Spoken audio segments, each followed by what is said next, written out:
Hello बच्चों, welcome to Rankers academy. Last class में last video में अपन ने क्या देखा था?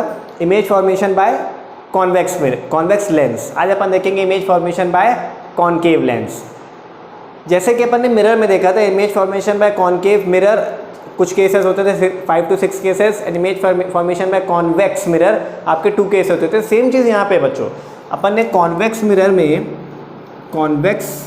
में 2 केस देखे थे, ठीक है। और अपन ने कॉनकेव मिरर में कितने केस देखे थे? 6 केस। मिरर की बात हो रही है, मिरर की। लेकिन लेंस की बात करें तो लेंस में जो अपन ने कॉन्वेक्स मिरर देखा उसमें अपन ने 6 केस देखे। अब अपन कॉनकेव लेंस की बात करेंगे तो कितने केस होंगे? उसमें 2 केस होंगे। आइए उन दोनों केस को डिस्कस करते हैं। जो पहला केस है आपका कॉनकेव लेंस में, कॉनकेव लेंस, ठीक है। कॉनकेव लेंस का जो फर्स्ट केस है, when the object is at infinity, same, ठीक है। जब आपका ऑब्जेक्ट कहाँ हो? इन्फिनिटी पे हो। रटना नहीं है कुछ, सब रे डायग्राम एक जैसे ही है, थोड़े थोड़े चेंजेस हैं बस।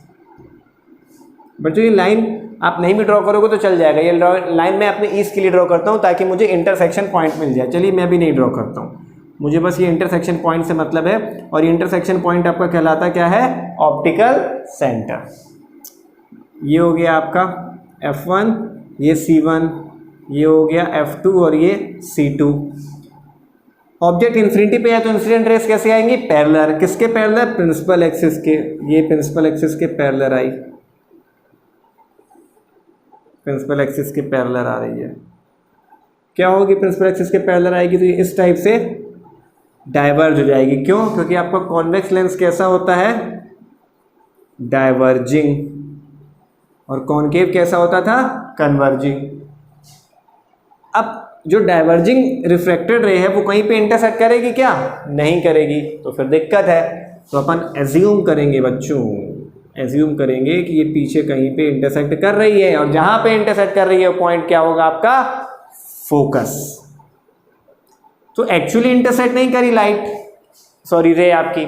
और जब आपकी रे एक्चुअली इंटरसेक्ट नहीं करेगी तो इमेज कैसी बनती है? अपन को पता है, वर्चुअल एंड इरेक्ट। तो यहाँ पे अगर अपन एक टेबल का फॉर्मेशन करें तो ऑब्जेक्ट कहाँ पे है आपका? इनफाइनाइट पे। इमेज कहाँ पे बन रही है बच्चों? Eight F1। नेचर कैसा है इमेज का? इमेज का नेचर है वर्चुअल एंड इरेक्ट, ठीक है। और साइज क्या है? अपन को दिख रही है पॉइंट साइज, पहली कंडीशन। अब जो दूसरी कंडीशन है, दूसरी कंडीशन आपकी सेम जैसे अपन ने मिरर में किया था बच्चों, वैसे ही है। बियॉन्ड C1 या इन्फिनिटी और C1 के बीच में अपन कहीं पे भी दूसरी कंडीशन पे रख देंगे, या कहीं पे भी रख देते हैं। आइए देखिए, C1 और F1 के बीच में रख देते हैं, कोई दिक्कत नहीं है। When the object is between C1 and F1, चलिए यही कर लेते हैं। 2 ही केस बनेंगे इसमें, क्योंकि जो दूसरा केस है वो हर जगह सेम रहेगा कॉनकेव लेंस के केस में।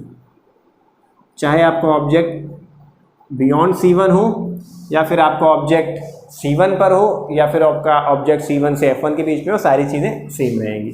ये O है, ये आपका C1 है, ये F1 है, ये F2 है और ये C2 है। मैंने ऑब्जेक्ट यहाँ पास रखा है, मेरा ऑब्जेक्ट AB है। एक इंसिडेंट रे पैरेलल मैंने पास कराई तो ये कुछ ऐसे जाएगी। अब दूसरी मैं कहाँ से पास कराऊँ? दूसरी फोकस से पास करा देता हूँ, ठीक है।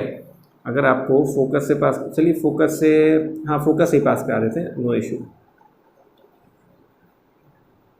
ऑप्टिकल सेंटर से पास कराते हैं इसको। ऑप्टिकल सेंटर से पास कराएंगे तो ज़्यादा सही रहेगा। ऑप्टिकल सेंटर से पास कराएंगे तो क्या होगा?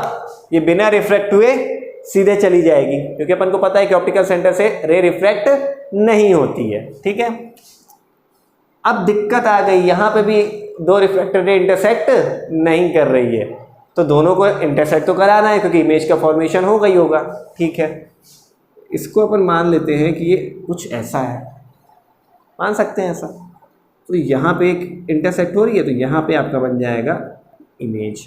कैसी इमेज बन रही है फिर से? Erect and virtual. क्यों? क्योंकि दो रिफ्लेक्टेड रे एक्चुअली इंटरसेक्ट नहीं करी। तो यहाँ पे अगर अपन टेबल फिल करेंगे तो क्या हो जाएगा आपका? अगर अपन टेबल फिल करते हैं तो आपका ऑब्जेक्ट कहाँ पे रखा है बच्चों? Between C1 and F1। अच्छा, इसको अगर मैं ऑब्जेक्ट यहाँ पे भी रखूंगा ना तब भी कुछ ऐसा ही होगा। बस डिफरेंस क्या होगा बच्चों, ध्यान रखिएगा, इमेज की थोड़ी साइज चेंज हो जाएगी और ये थोड़ा इसकी पोजीशन आगे पीछे हो जाएगी। ध्यान रखिएगा, इमेज की साइज चेंज हो जाएगी का मतलब ये है नहीं है कि आपका जो इमेज है वो ऑब्जेक्ट से बड़ा हो जाएगा, नहीं, कभी नहीं। इमेज हमेशा ऑब्जेक्ट से क्या रहेगा? छोटा रहेगा। इमेज कहाँ पे बन रही है आपकी? Between O and F1। ठीक है। नेचर कैसा है? Virtual and erect. साइज कैसी है? डिमिनाइज्ड। ठीक है, तो ये हो गई आपकी सेकंड कंडीशन और ये हुआ आपका complete ray diagram by convex and concave lens. ठीक है, तो रे डायग्राम वाला पोर्शन अपन का कंप्लीट हो चुका है। अब आपको क्या करना है? अब आपको देखने हैं यूजेस किसके? कॉन्वेक्स लेंस के एंड कॉनकेव लेंस के। अपन को convex lens and concave lens के यूजेस देखने हैं। तो आइए जल्दी से कुछ यूजेस देख लेते हैं। Convex lens and concave lens. Convex की बात करें तो एक तो अपन को पता है मैग्नीफाइंग ग्लास। ठीक है, दूसरा माइक्रोस्कोप।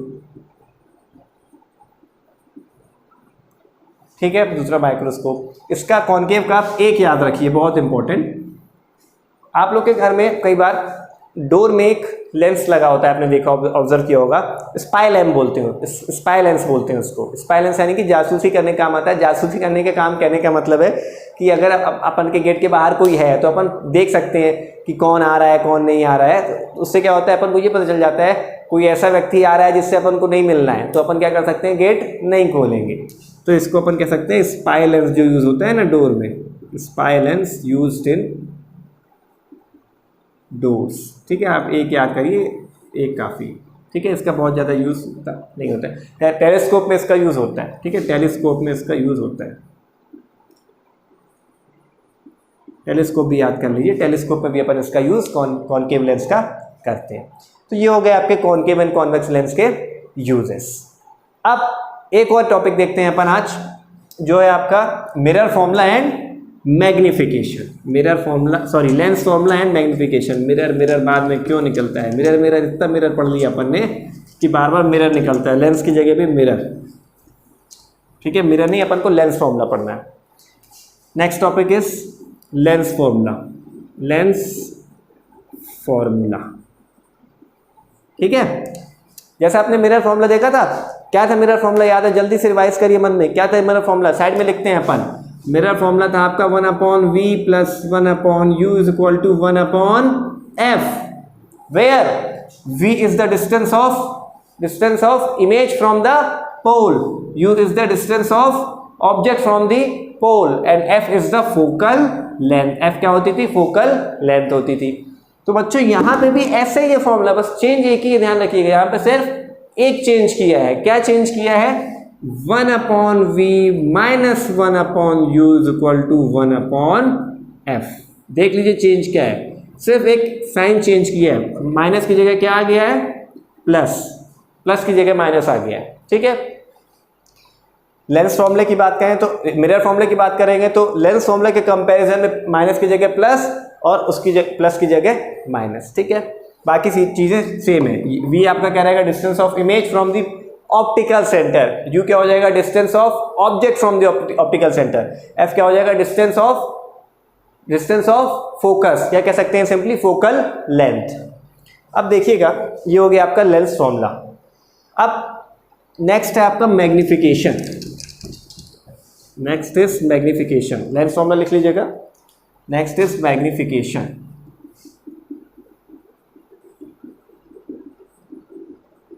मैग्निफिकेशन क्या था?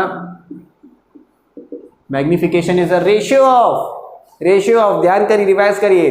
Magnification is the ratio of size of image to the size of object, यानी कि इमेज की साइज और ऑब्जेक्ट की साइज का रेशियो क्या होता था, मैग्निफिकेशन। तो यहां पे भी वही है, कोई चेंज नहीं है। एम से डिनोट करेंगे और क्या होता था, साइज ऑफ इमेज,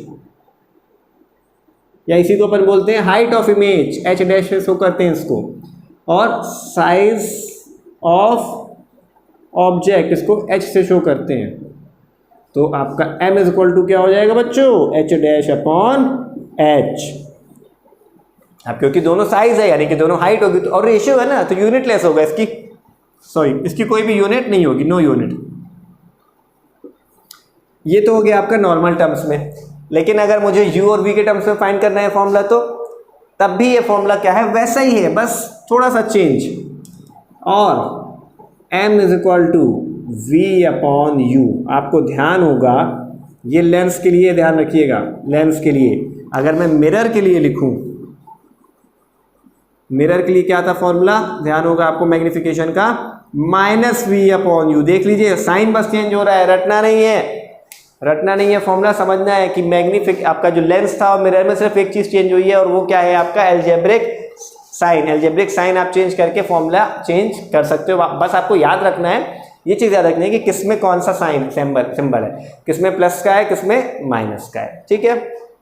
ये हो गया आपका magnification and lens formula.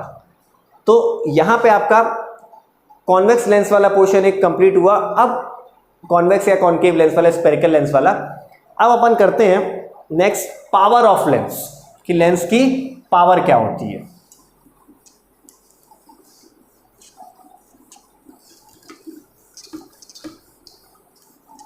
Power of lens देखिएगा,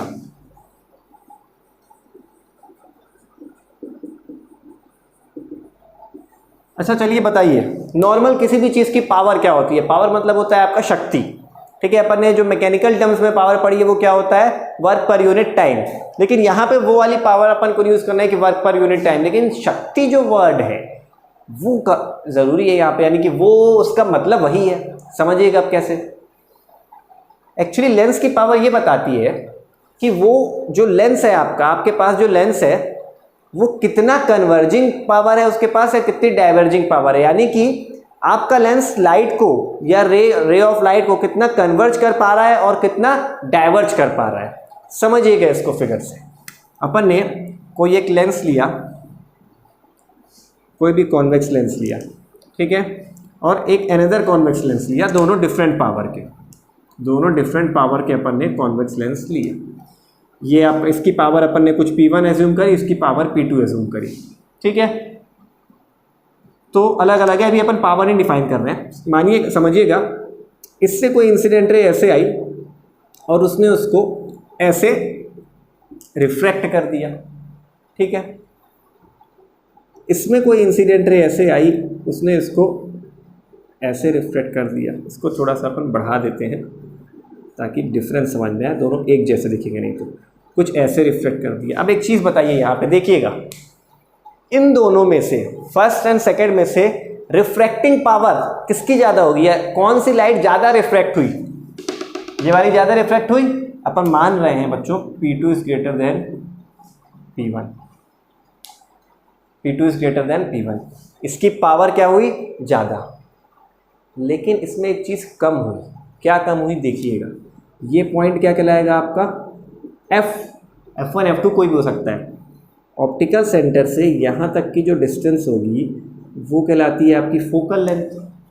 फोकल लेंथ होगी, इस केस में फोकल लेंथ इतनी है, इस केस में फोकल लेंथ देखिए क्या हो गई, कम हो गई। इसको अपन F1 मानते हैं, इसको F2, यानी कि पावर बढ़ी तो फोकल लेंथ कम हो गई। इसका मतलब जो आपकी लेंस की पावर होती है वो डिपेंड करती है किसमें, फोकल लेंथ पे। कम फोकल लेंथ वाले लेंस की पावर क्या होगी, ज्यादा होगी। कम फोकल लेंथ वाला लेंस, कम फोकल लेंथ कम है, पावर P2 और P2 अपन ने क्या माना है, P2 is greater than P1, यानी पावर इसकी ज्यादा है, फोकल लेंथ क्या है, कम। और फोकल लेंथ जिसकी ज्यादा है उसकी पावर क्या है, कम। इसका मतलब ये हुआ, इन्वर्स चल रहा है, इन्वर्स रिलेशन, कि जो आपकी पावर है वो फोकल लेंथ के इन्वर्सली प्रोपोर्शनल है। जो पावर है फोकल लेंथ के इन्वर्सली प्रोपोर्शनल होगी, है ना। तो यहीं से आपका निकल के आता है पावर का फॉर्मूला, ठीक है।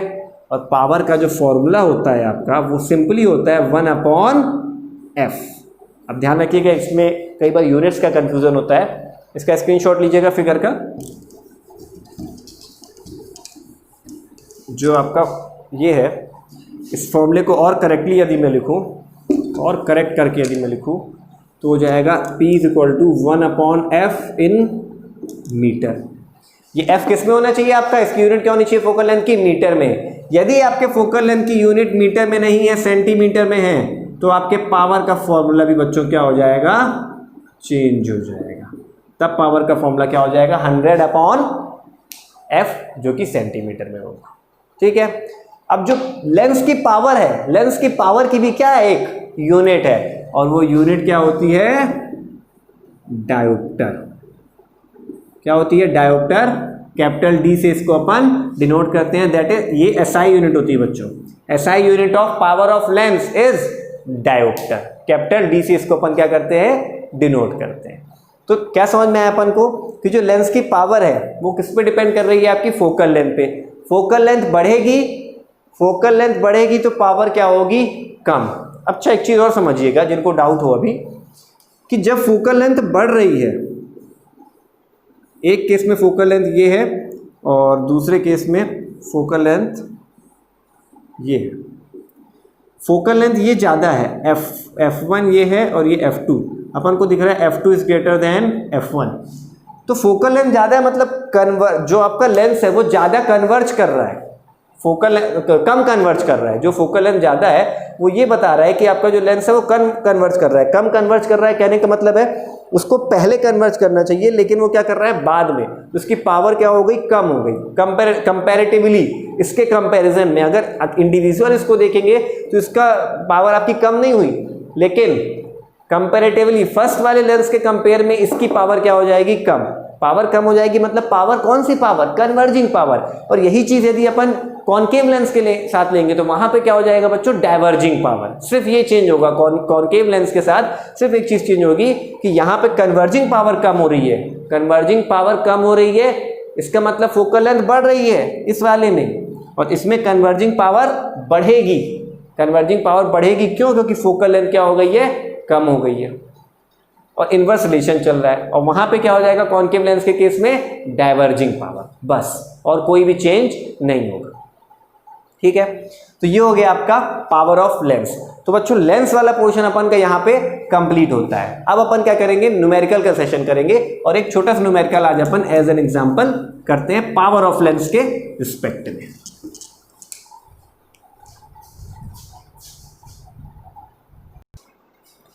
आइए अपन देखते हैं अब एक न्यूमेरिकल देखने से पहले एक छोटा सा कॉन्सेप्ट देखते हैं। बच्चों अपन ने देखा पावर इक्वल टू क्या था, 1/f इन मीटर। अब बात आती है कि कब पावर पॉजिटिव होगी, कब नेगेटिव लेंस के केस में। तो अपन इस चीज़ को थोड़ा सा समझ लेते हैं, तो आपको न्यूमेरिकल करने में क्या होगी, आसानी होगी। देखिएगा ये है आपका कॉन्वेक्स लेंस, ये है आपका कॉनकेव लेंस। जो कॉनकेव लेंस, कॉन्वेक्स लेंस है, इसमें जो फोकस होती थी, फोकस वो या फोकल लेंथ होती थी वो कैसी होती थी, f पॉजिटिव होती थी। देखा था अपन ने, पॉजिटिव क्यों होती है, क्योंकि इन द डायरेक्शन ऑफ रे होगी, क्योंकि फोकल लेंथ जो मेजर करेंगे अपन ऑप्टिकल सेंटर से वो in the direction of ray measure करेंगे, तो फोकल लेंथ क्या होगी, पॉजिटिव। लेकिन कॉनकेव के केस में ऐसा नहीं था। कॉनकेव के केस में अपन को क्या करना पड़ेगा, फोकल लेंथ मेजर करने के लिए opposite to the direction of incident ray आना पड़ेगा। और जब भी अपन opposite to the direction of incident ray कुछ भी मेजर करते हैं ऑप्टिकल सेंटर से, तो वो डिस्टेंस कैसी होती है, निगेटिव। साइन कन्वेंशन यही बोलता है। तो जो आपका कॉनकेव लेंस है उसकी फोकल लेंथ कैसी होगी, आपकी निगेटिव होगी। ये दोनों चीज याद रखिएगा, ठीक है।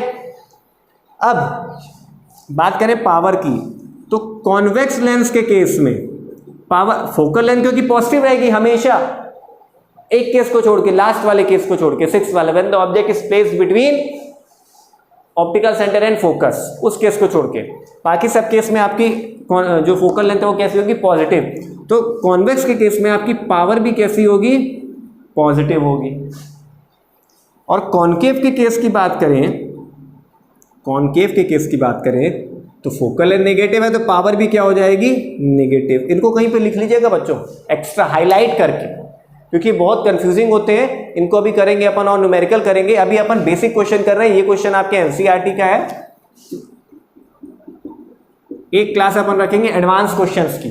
कुछ क्वेश्चंस ऐसे करेंगे जो एनटीएससी के होंगे, या कुछ क्वेश्चंस ऐसे जो प्लस लेवल के होंगे आपके बोर्ड एग्जाम्स के, ठीक है।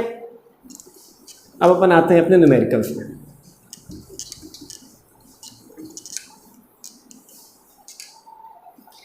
सबसे पहले देखते हैं अपन क्वेश्चन क्या है, पहले क्वेश्चन समझते हैं। क्वेश्चन बोल रहे हैं बच्चों, a 2 centimetre tall object, a 2 centimetre tall object is place perpendicular to the principal axis. अपन ने प्रिंसिपल एक्सिस के क्या रखा है, उसको परपेंडिकुलर, यानी कि सबसे पहली चीज क्या गिवन है आपको, height of object that is 2 centimetre, then of focal length 10 centimetre, यानी कि फोकल लेंथ कितनी दी हुई है बच्चों, 10 सेंटीमीटर। और कैसी होती है फोकल लेंथ, पॉजिटिव। अभी अपन ने देखा कि कॉन्वेक्स लेंस की फोकल लेंथ पॉजिटिव होती है। फिर बोल रहा है the distance of object from the lens is 15 centimetre, यानी कि ये जो क्वांटिटी दी हुई है, ये क्या दिया हुआ है आपको, u। डिस्टेंस ऑफ ऑब्जेक्ट क्या होता था, u, 15 सेंटीमीटर। अब कॉन्वेक्स लेंस है तो ऑब्जेक्ट, ये लेंस है आपका, ये लेंस, ये आपका ऑब्जेक्ट है, इंसिडेंट रे ऐसे जाएगी, तो u को मेजर करने के लिए आपको पीछे आना पड़ेगा। तो u कैसा हो जाएगा, नेगेटिव। ध्यान रखिएगा ऑब्जेक्ट हमेशा नेगेटिव होगा। ऑब्जेक्ट की डिस्टेंस, चाहे वो लेंस हो चाहे वो मिरर हो, वो हमेशा नेगेटिव होगी, वो कभी भी पॉजिटिव नहीं होगी। तो ये कैसा होगा आपका, -15 का centimetre. Then find the nature position and size of image. Find क्या करना है अपन को, नेचर पोजीशन यानी कि v फाइंड करना है, और साइज ऑफ इमेज यानी कि h डैश फाइंड करना है। Then also find power and magnification, power find करना है एंड मैग्निफिकेशन फाइंड करना है। इतनी चीजें अपन को फाइंड करनी है। चलिए अपन कैलकुलेट करते हैं। सबसे पहले अपन को फोकल लेंथ है और distance of object from the lens है, यानी u और f दिया है, तो अपन v कैलकुलेट कर सकते हैं by using lens formula. By lens formula क्या होता है, lens formula 1/v minus 1/u is equal to 1/f। Values put कर, अच्छा इसको उधर भेज देते हैं, 1/v 1/f प्लस 1/u हो जाएगा 1/v। कितना है बच्चों, 1/f, where is f, plus 1/10 plus u कितना है, -15, तो आ जाएगा 1/-15। ये कितना हो जाएगा आपका, इधर पे करते हैं, 1/v is equal to 1/10 minus 1/15। LCM ले लेंगे, कितना आ जाएगा यहाँ पे एलसीएम, 30। ठीक है, 30 एलसीएम आ गया। अब 3 जा -2 जा 1/v, 1/v is equal to आ जाएगा बच्चों 1/30। v इज इक्वल टू कितना आ जाएगा, 30 सेंटीमीटर, यानी कि आपके इमेज की पोजीशन है मिरर लेंस से 30 सेंटीमीटर, लेंस से 30 सेंटीमीटर। और पॉजिटिव आ रहा है, पॉजिटिव v की वैल्यू आपकी पॉजिटिव आई है। इसका मतलब अगर ये कॉन्वेक्स लेंस है, यहाँ ऑब्जेक्ट है, तो इमेज इस तरफ ही बनी होगी, इधर ही बनी होगी। ठीक है, अब देखिए ऑब्जेक्ट की पोजीशन आ गई, तो अपन नेचर बता सकते हैं। कैसा होगा नेचर, कैसा होगा, रियल एंड इन्वर्टेड। तो नेचर कैसे, ये पहली चीज आ गई, नेचर कैसा हो जाएगा आपका, रियल एंड इन्वर्टेड। ठीक है, फिर अपन को फाइंड करना है साइज ऑफ इमेज, इमेज की साइज फाइंड करना है। इमेज की साइज फाइंड करने से पहले अपन को पता है एक formula, m is equal to क्या होता है, h'/h, और यही फॉर्मूला को अपन क्या लिखते हैं, v/u। तो अपन यहाँ से h'/h is equal to v/u relation find कर लेंगे। तो h' is equal to h into v/u। क्या हो जाएगा यहाँ पे, h' is equal to, h कितना है, h गिवन है अपन को 2 सेंटीमीटर इंटू v अपन ने कैलकुलेट किया है कितना बच्चों, 30 सेंटीमीटर अपॉन यू कितना है 15 माइनस 15 का सेंटीमीटर, कितना आ जाएगा आपका, ये कट जाएगा, ये 2 जा -4 सेंटीमीटर आ जाएगा एच डैश।